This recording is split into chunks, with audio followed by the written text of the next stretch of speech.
Patrick Macnee made his name in the 60s as a man of action in The Avengers, but he had a secret bolt hole, a corner of Sussex that has drawn him back again and again, and it does so even now when he's home from America.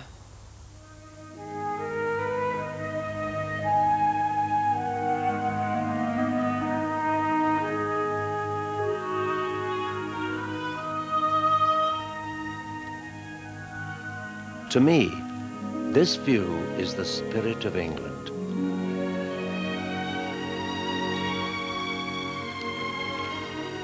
The landscape may be very different from my adopted home in Palm Springs, but I've always felt so rooted here.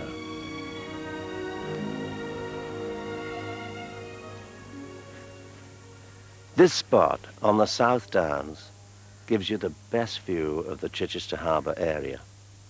I come back here again and again, whenever I get the chance. In fact, I even owe my life to this place. Between 1942 and 1946, I served in the Navy and was posted all along the south coast of England.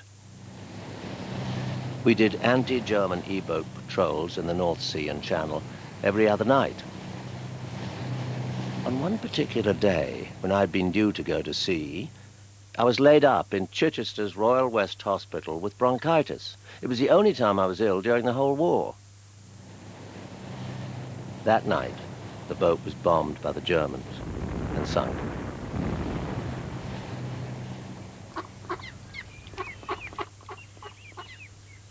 I discovered this village when I came back to Chichester in happier times. This is the picture postcard cottage I stayed in for 12 years on and off, whenever I was down here filming The Avengers. Well, actually, this is where I lived.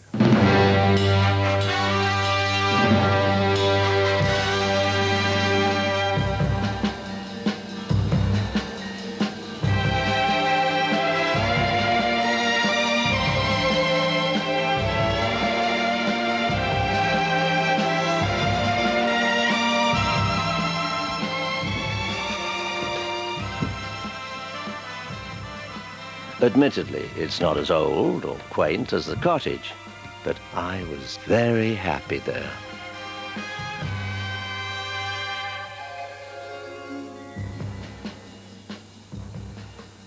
I used to sit here by the window, either reading, relaxing, and be able to look out on Tudor England. It was a perfect combination of the old and the new. Oh, Pat, it's absolutely lovely to see you again. And you too, Eva. It's been a long time. Long time. This is Mrs. Nicholson, who owned the cottage. She was a good friend to me, and she introduced me to all the best places around here. It was through her that I discovered Bosham Harbour.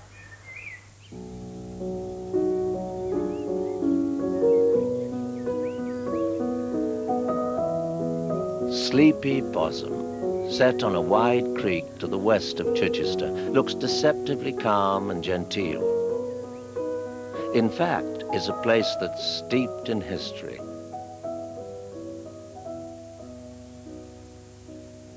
In the early 11th century, King Canute attempted to play God here. He was angered by the sea encroaching on his corn and pasture lands, so he sat by the shore and ordered the tide to turn back. Today, the strong tides still refuse to toe the line. Drivers who park on the harbourside road do so at their peril. When the tide's out, it's hard to imagine the havoc the sea can play on the village. But when it's in, the place is transformed. Because of the unique way Bosham is set out, a dead end between two inlets of sea, the villagers have to cope with whole streets in the village being cut off at high tide.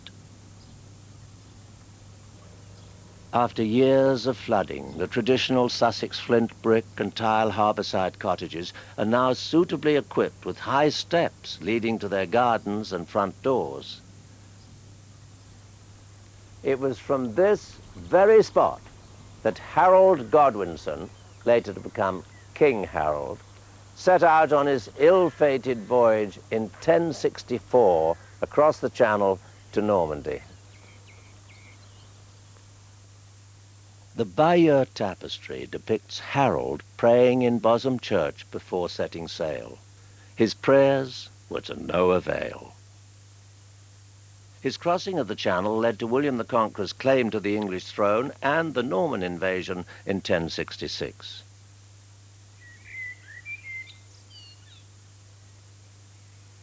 This is also where I used to come and meditate when I felt troubled or stressed.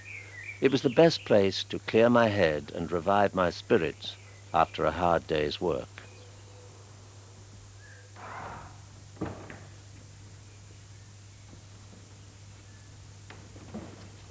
Holy Trinity Church, one of the oldest sites of Christianity in Sussex, stands on the site of a Roman basilica.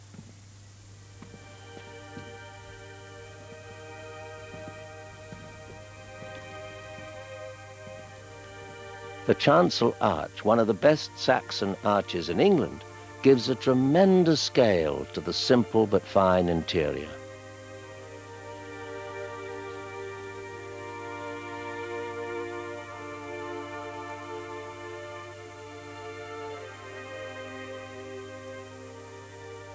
Perhaps most moving of all is this mutilated early 14th century effigy of a young girl with her feet rested on the Royal Lion of England.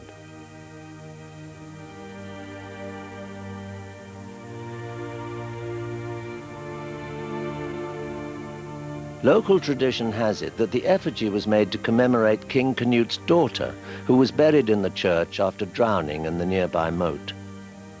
Whoever she is, she's a melancholic figure.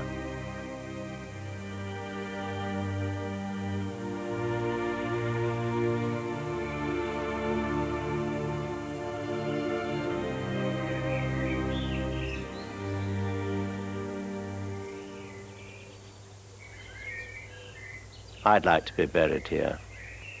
I've always felt at peace here in Bosham, by the sea. The irony is that at any time during the war, I could easily have gone down with my ship just off this very harbour. I wouldn't have been the first.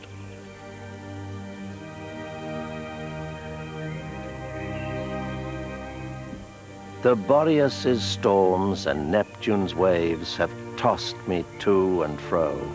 Yet I at length, by God's decree, am harboured here below.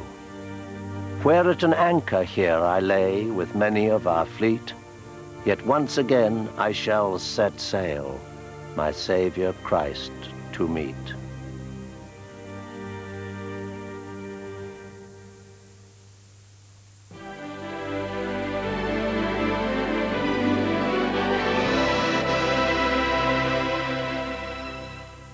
In next week's programme, a monument to hope and optimism that the local community wants to blow up. Lucinda Lambton reveals for the first time the full glories of the restored Foreign and Commonwealth Office, a Victorian palace at the heart of empire.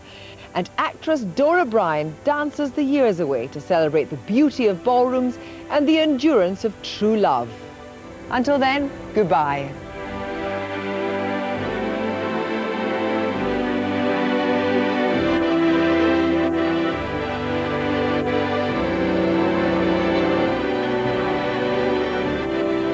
For a free one-foot fact sheet